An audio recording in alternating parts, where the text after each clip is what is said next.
Hi there, my name's TJ, and you may notice that this is a different kind of video. I love the Doom games. I love every single one of them that I've ever played, and I am so excited for Doom the Dark Ages to finally come out. With that being said, I understand that actually one of the most forgotten parts among the music, the gameplay, the visuals, the badassness of Doom Guy, one thing that gets lost is the lore.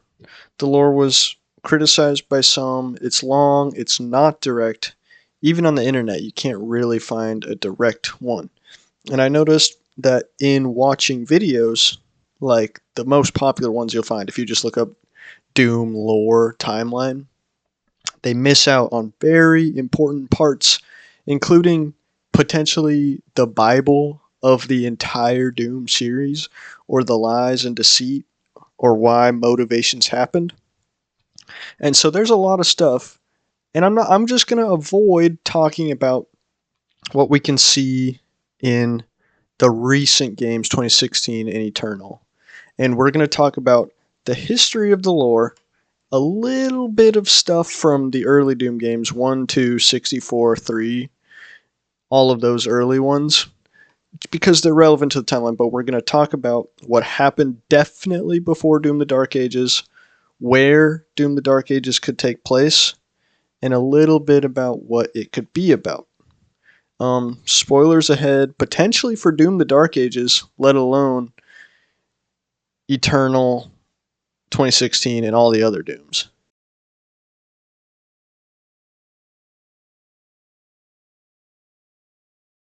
At the beginning of time, we don't really know exactly what there was. And no, I'm not talking about in real life. I'm talking about in Doom lore. The first incident we have on the true timeline, I'm saying true timeline because I'll mention deceit and stuff.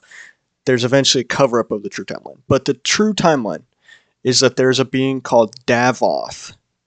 He is created in the realm of Jakad, which is actually hell in human terms. So you'll hear me interchange those. But he and Jakad are created at the exact same time. And he is the ruler of hell, but he's also the only being in there. So he's kind of the ruler of the universe. And so within Jakad, he starts to realize that he wants a grand purpose. He wants something to do, essentially. And so the first step he does is he creates the Father. Now the Father is like his right-hand man, extremely powerful, created to be a little less powerful than the Dark Lord, obviously, but with the same goals in mind and everything like that. But he's given his own free will. He's a real being in the universe. He's not just an extension of the Dark Lord.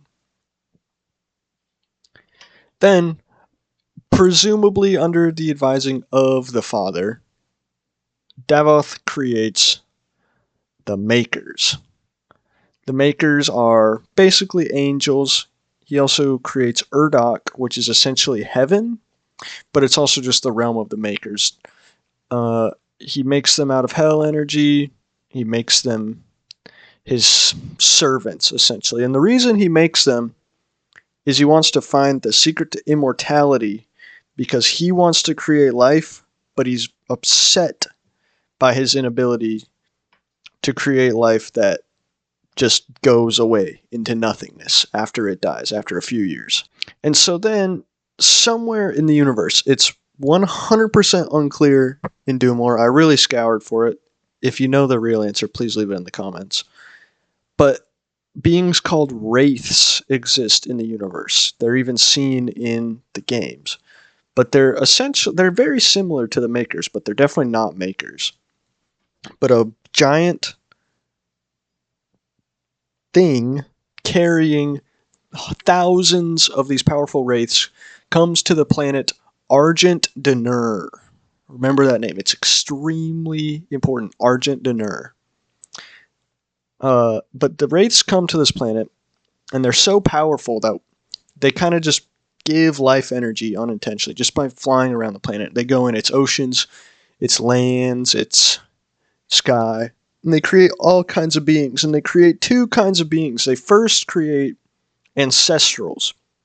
Ancestrals are large beings. They're not extremely massive, but they're essentially very big beings that are more monstrous than the men that eventually come to this planet. I have a theory that potentially the gladiator is among the ancestrals or a remnant of the ancestrals, the gladiator from Doom Eternal. There's also theories that the beasts that eventually became the Doom Hunters in Doom Eternal that were said to actually be on Earth are also ancestrals. We don't know. It's not known.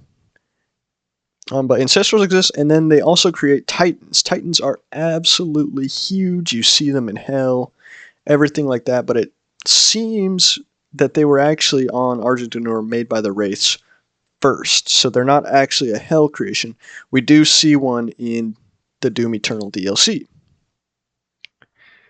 And then at a similar time, although it doesn't necessarily seem to be by the Wraiths, it seems to be born by like energy. Man is created, and they begin to become these beings of willpower, and they gain strength and teamwork and knowledge, something that the ancestrals and titans don't have, although they have much more size.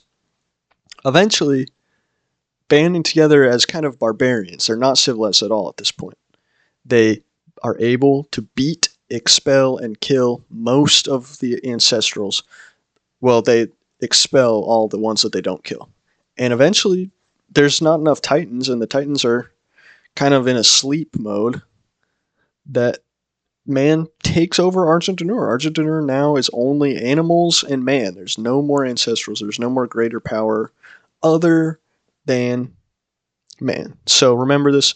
Man takes over, becomes the ultimate power on the only planet with life in the universe, and begins developing their culture. Now, at the same time, over in Hell, the Maykrs succeed in their great purpose, but it's been so long that they've developed their own will, their own ideas, their own culture, their own society, and so they find the secret to eternal life. It's not said what it is. Will be nice to know, but they decide, when talking with the Father, that Davoth's power and his morals are not in the interest of continuing life. They're very destructive, very controlling. Eternal life would not be used for good for him. And so they decide they need to take him down. They need to beat him. And so the Maykrs, because they're similarly powered to Davoth, and the Father, because he's similarly powered to Davoth, are able to overthrow him. They can't kill him. It's not really possible because you have to be a primordial being of equal or greater, and none of them are. But they trap him in hell in the soul sphere form. The Father takes a little piece of him as like, I don't know, he basically feels guilty, is what he exclaims to Sammer. So I'm going to reference the Maykrs Bible, essentially, is what I'll call it. It's the story of the Maykrs. Their false narrative. In that false narrative, they talk about how the Father created Davoth and overthrew him because he got too powerful. Obviously, that part didn't happen, but it is interesting to note that Samuel Hayden, or the Sammer Maker, questioned why the Father kept a piece of the Dark Lord. That's even in the Maker's propaganda codex. And so it is like, why did he actually do that? Why didn't he just destroy it? It's never quite clear the rules of what happens if you destroy it. And it's not like it's because he was so noble that he didn't want to have all the power. No.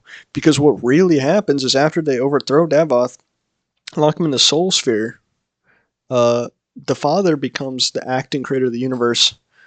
And, yeah. But the Dark Lord, Davoth, is now in a soul sphere where he can influence but not act. And so he swears revenge someday on the Maykrs, on those that betrayed him.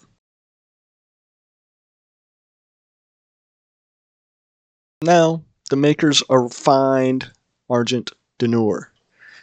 They find man, they find his powers, and the Argenta are so angry and barbaric and battle created that they try to kill the Maykrs. They're like, okay, that's not possible. And instead of finding judgment or finding punishment for them, Maykrs realize that this willpower and battle skill is extremely valuable to them as beings that can't really battle. And so they decide to give the infinite life, which actually is not necessarily infinite life. It's more like a promise of going to Urdok and becoming a scholar in Urdok when they die. Again, basically heaven. But they also give them their powers and abilities in their normal life. And so now the Argenta are using the power, the ideas of the Maykrs to continue the dream of the Maykrs, which is basically to expand their domain, because at some point other beings in the universe started to exist. Does include Earth. Confusing hell and Earth is funny, but it does include Earth, but it's not quite man yet, because this is so far in the past that this is like cellular. There's not the reason the Argenta do not take over Earth is because there's nothing to take over at this point. And it's not clear if they even found Earth, but there would have been nothing to take over.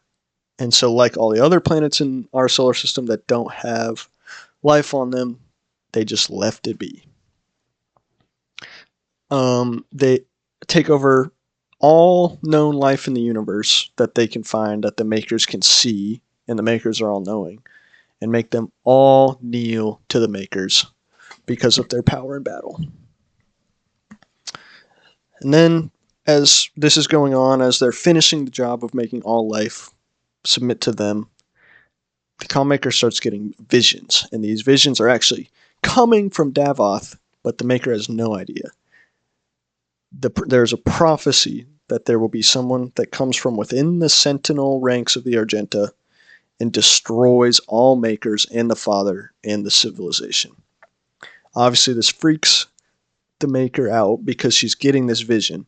She's all-knowing. She knows everything, but she can't know who it will be because it's a vision planted by the Dark Lord. But she doesn't know that, and it just doesn't make sense to her. So, using a Maker named Scholaris, a divinity machine is made which tests the soul of every being put in it, basically destroys it. It's not clear if it kills them or not, but each Sentinel warrior has to go through it, so it's unlikely that it kills them. It might just make them like a soulless warrior type of thing. And so for years, the divinity machine is used to test every warrior in the ranks, because they know it has to be a warrior in the ranks. It doesn't have to be every civilian.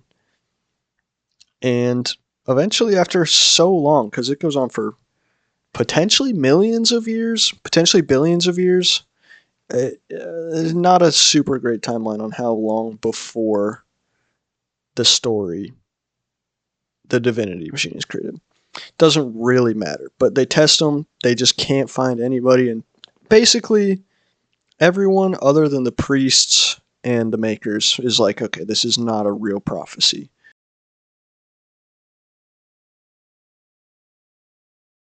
Now cut to the 22nd century on Earth. Humans exist. It's exactly as we think. There's an officer who is ordered to fire on civilians, a corporal, and he strikes his commanding officer for such an insolent idea. They still do it as the offending officer watches in horror. And there you have Doom Guy. Not called that yet. I don't know what he was called. It's unknown. And he is sent to Mars as punishment to be part of the Space Corps guarding the UAC facility, which is working on an interdimensional portal for resources. Then, this experiment goes wrong. A Phobos base, which is a moon, sends a transmission to Mars, where the Doom Guy is, where they're clearly being attacked. They don't know what's going on, but eventually they figure it out as demons overtake Mars, killing every officer except for the extremely skilled Doom Guy. Potentially a divinely skilled Doom Guy. Interjecting a theory, I think that potentially Doom Guy was created by Davoth's hand more than all other beings in the universe, because I think that's why he looks like him. I don't know. I don't understand the looks like him thing. Does Dark Lord look like that because he's just taking over Doom Guy's look, or does Doom Guy look like that because he was created in the image of the Dark Lord? I don't know. It might be in the lore, but it's confusing. Anyway,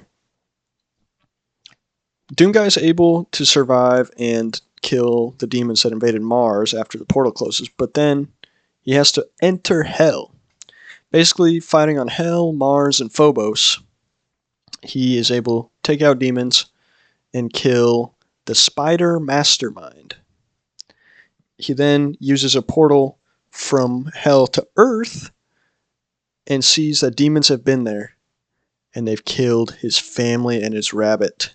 That's where the famous image comes from, but it's little known that they did kill his family, which is really where the rage comes from. He becomes this rageful guy, and he's skilled enough to take out all these demons, including the Spider Mastermind.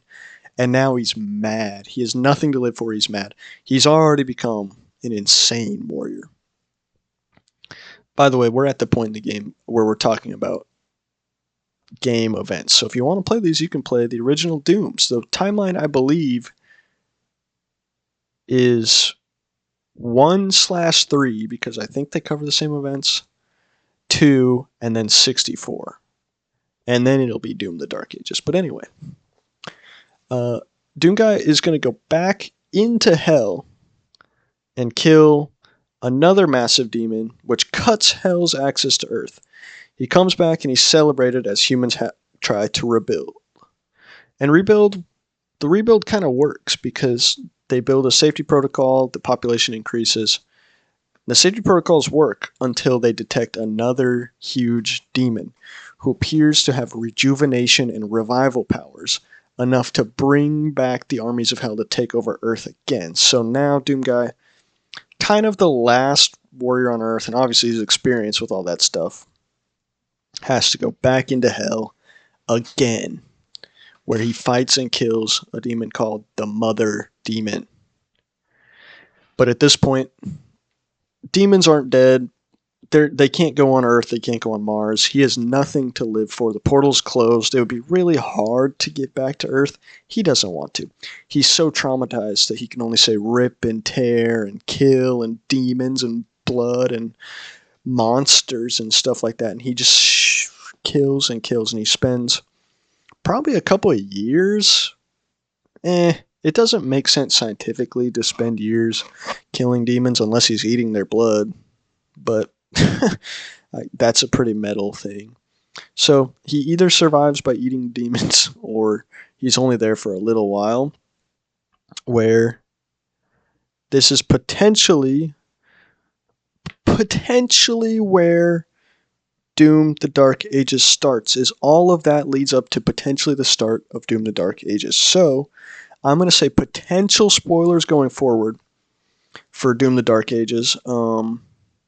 I'll point out another place where I think is more realistic. I think there's 2 more realistic, so there's really 3 places that it could start. This is the first one. And we do see some of this in Doom Eternal.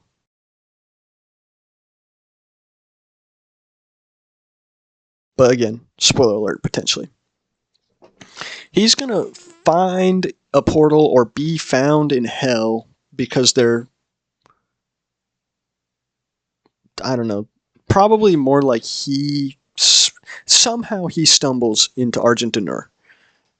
He's found by warriors outside who bring him in because he doesn't look like them, he doesn't talk like them, he's not dressed like them. And he's called the Outsider.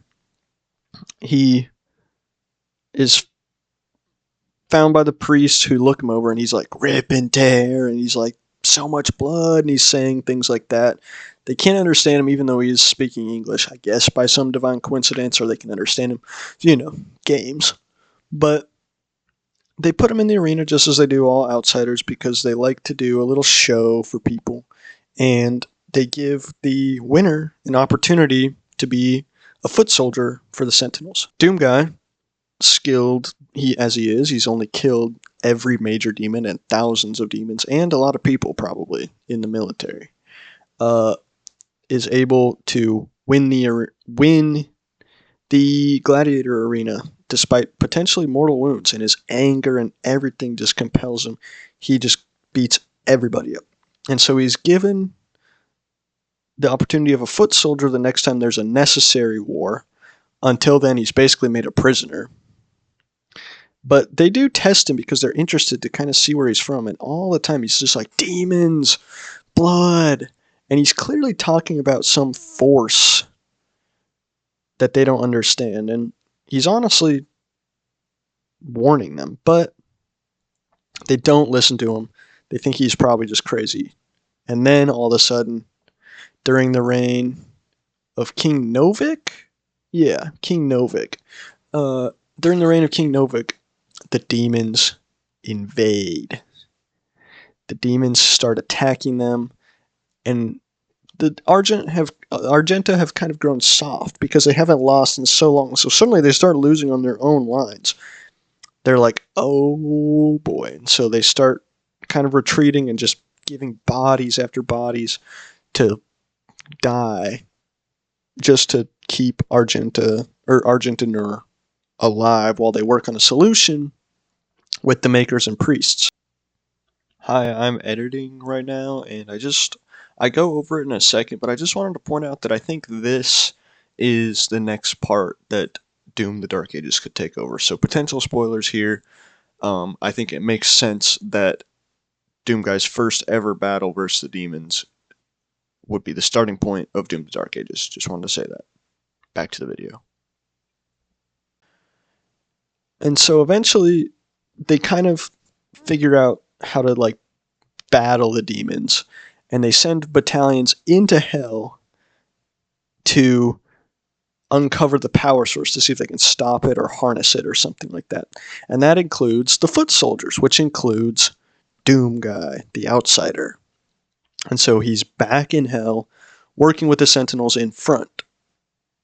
Quickly, because he's the Doom Guy, the Sentinels are like, oh man, this guy hates the demons. He's killing them so efficiently and fast. He's experienced. And so they eventually are kind of like, hey, this guy's the GOAT. This guy's the best. But all in the meantime, while they're kind of learning this, they're beating the demons and stuff, the Maykrs realize what hell is with the help of the priests, and they're like, oh my god, this is where Davoth is. Holy crap, we have messed up. We're in his realm. But wait, isn't he locked up in a little ball?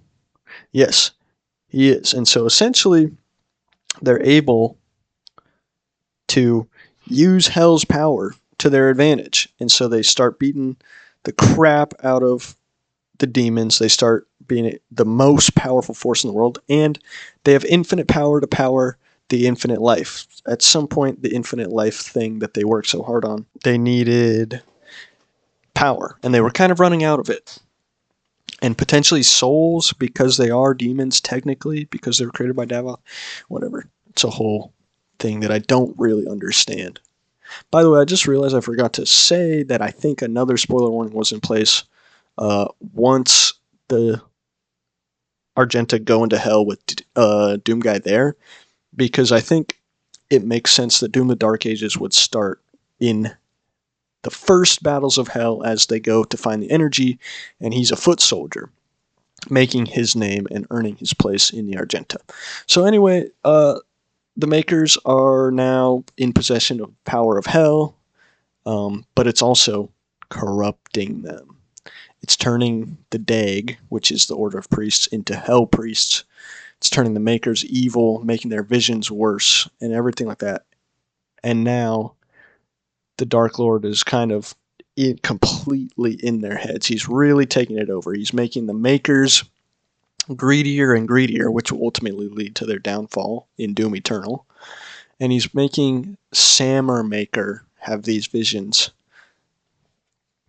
And so now they fully add Doomguy to the army of the Argenta because he's their most powerful warrior. He has many battles, many victory battles against the demons, becomes one of their highest ranking officers. And so now a massive... This is probably a spoiler, but it's the last part of the video. In the trailer, they show the rise of the Dreadnought, which is one of the biggest demons ever. It's a Titan that Hell owns. So I think this is one of the final spots that the game could start, because essentially the battle with the Dreadnought is the last thing he does before he gets his powers, because the Dreadnought is unkillable by the Maykrs, the priests, the Argenta. So they're losing the battle bad. Samur Maker sees this. He's like, oh my god, Argenta will fall.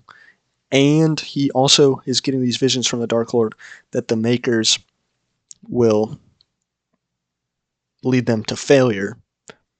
And so he sees this vision. He's given the vision by the Dark Lord that the Outlander, the new general, is the one that needs to become the one to complete the prophecy. And so he reverses the polarity of the divinity machine and puts Doomguy in it. It's excruciatingly painful, but it gives him godly powers. It gives him more power than any being in the universe, including the Dark Lord himself. And infinite life makes him unkillable, makes him able to kill anything, and it keeps his rage. And he's able to, spoiler alert, beat the Dreadnought. And that is in the game. It's in the game. It's shown in the game. The dead Dreadnought is in Doom Eternal, everything like that. So I think that one of the most likely spots for Doom, the Dark Ages, to start is at the start of the battle with the Dreadnought, because that's shown in the trailer. Not a lot of stuff before that doesn't necessarily deserve its own gameplay. And yeah. I will say that a lot of stuff between the Dark Ages of like where I'm starting here and the point when he's in hell and he is trapped in the coffin that leads to Doom 2016 is kind of unknown. It's not completely unknown, but it's definitely very unknown. And so I think that's why this is a great place to start the game, whether it includes the arena and forward or just starts with the Battle of the Dreadnought. It doesn't matter. I think that's a great place to have the game. But essentially, to summarize, I think that there are 3 spots where this game could start. Either when the Doomslayer is found and put in the arena, when the Doomslayer goes on his first mission with the Argenta after proving himself in the arena, or right before he gets his powers. I hope you learned something from this. I had a lot of fun talking about it. I could talk about it forever. Let me know if you want a specific topic. Let me know if I got stuff wrong. I'm certain I did, because it's a really confusing lore. Let me know what you learned. And if you want any more videos on Doom, I could literally talk about this for hours. Happy to research it. Happy to discuss. Let me know. Thank you very much for watching. I'll see you in the next one. Bye.